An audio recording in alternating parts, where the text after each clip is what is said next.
अद्भुत शक्ती असलेली लहान मुलं आपण आजवर अनेकदा पाहिली आहेत. कुणी कशात तर कुणी कशामध्ये मास्टर असतं. असाच एक अवली आहे नाशिकमध्ये. चारुदत्त थोरात असं त्याचं नाव. त्यानं अनेक ओव्या आणि गोव्या रचल्यात. पाहूयात या संदर्भातला एक खास रिपोर्ट. नाशिकच्या पेठ रोडवरील काव्य विष्णू सदन या घरात गेल्यावर याची प्रचिती येते. खरं तर आता हे घर घरच उरलेलं नाही. आता हे आमचं घर म्हणून उरलेलं नाही, हे एक ग्रंथरूपी देवालय झालंय अशी भावना ते व्यक्त करतात.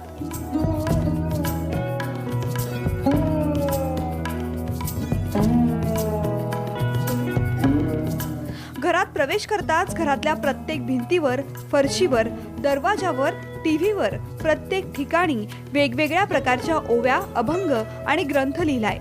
एवढंच नाही तर चारुदत्त मिळेल त्या गोष्टीवर हे अभंग आणि ओव्या लिहितो.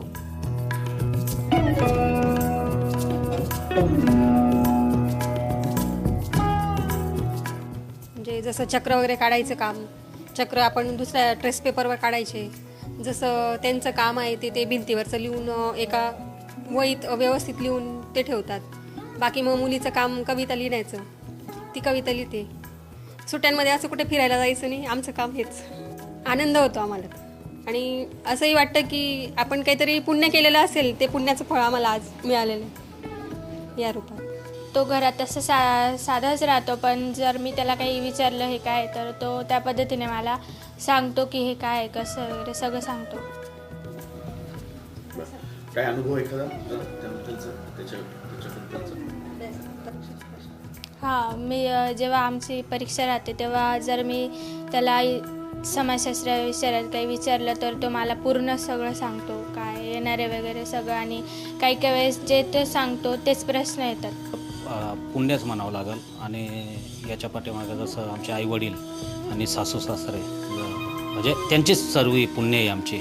बाकी तर काय तो ज्या पद्धतीने लिहितो त्याचा आम्ही फक्त फॉलोअप करतो.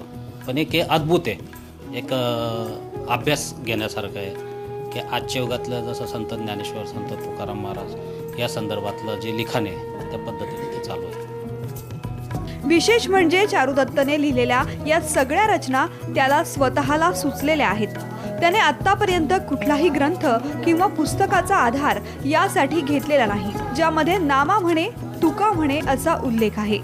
काही रचनांमध्ये त्याने स्वतःच्या नावाचाही उल्लेख केलाय. सगळं करणारा मी कर्मत्व, आता कर्मत्व कर्मधारण्यमती, कर्म सर्वार्थ उत्पत्ती, कर्म वाचेना भवती, कर्म सर्वार्थ चरण. मी कर्म करणारा एक मनुष्य आहे. कारण या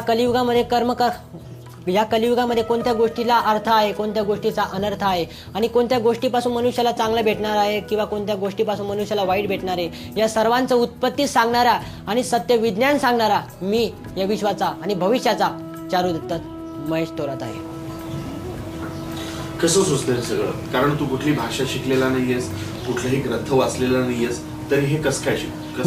जेथ विष्णू नाम ध्यान तेथ सर्व रूप चरण, आणि कति बहु जाण ते आपोआपी, सर्वस्व सर्व मती जाण हेची बुद्धी आचरण, सर्व वाचेना भवती, सर्व कृपा नित्य अनुपान.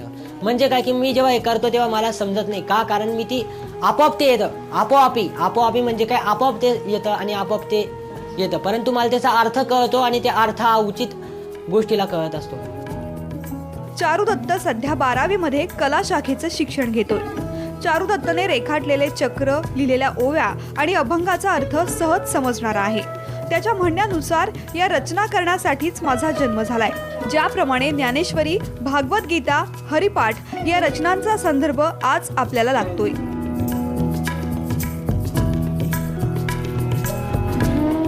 कॅमेरामन लोकेश माळीसह जयराम पुरी, ब्युरो रिपोर्ट, साम टीव्ही, नाशिक.